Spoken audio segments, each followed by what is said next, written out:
Hi friends, இன்னைக்கு டே 18. இங்கே climate ரொம்ப சில்னஸாக இருக்குது. அதனால பாட்டில் கார்டோ குக்கும்பர் ஜூஸோ குடித்தா கோல்ட் ஆகிடும்னு சொல்லிட்டு நைட்டே கொள்ளு ஊற வச்சுருந்தேன். அதை வேக வச்சு வடிகட்டின தண்ணியை இன்றைக்கி அர்லி மார்னிங் ஃபஸ்ட் ட்ரிங்காக எடுத்துட்டேன்.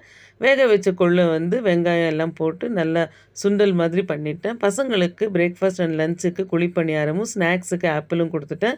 எங்களுக்கு பிரேக்ஃபாஸ்ட் என்ன செய்யலாம் அப்படின்ட்டு நைட் யோசிச்சுட்டு இருக்கும்போது ராகி களியும் வேர்க்கடலை சட்னியும் சாப்பிட்டா யானை பலம் வரும் அப்படின்ட்டு எங்கள் பாட்டி சொல்லுவாங்க. அது உண்மையான்னு தெரியாது. நான் அப்படியே என்னுடைய ஸ்வீட் மெமரிஸோட எனக்கு ஒரு மெனு கிடச்சிது அப்படின்னு சொல்லிட்டு நான் இன்றைக்கி பிரேக்ஃபாஸ்ட்டுக்கு அதுதான் செஞ்சு முடித்தேன். நான் இன்றைக்கி ஸ்நாக்ஸுக்கு பொமோகிரானேட்டும் ஆரஞ்சும் எடுத்துகிட்டு இருக்கேன். அண்ட் லஞ்சுக்கு கொள்ளு தான் எடுத்துகிட்டு போயிட்டுருக்கேன் இன்றைக்கி. அண்ட் ஈவினிங் வீட்டுக்கு வந்ததுமே 6:30க்கு நல்ல ஒரு சூப் பண்ணிவிட்டு அதுக்கு மேலே ஓமப்பொடி போட்டு சாப்பிட்டேன். அண்ட் நைட் டின்னருக்கு ரசம் அண்ட் கீரை வச்சு அப்பளத்தோடு முடிச்சாச்சு. தேங்க்ஸ் ஃபார் வாட்சிங். Have a good day.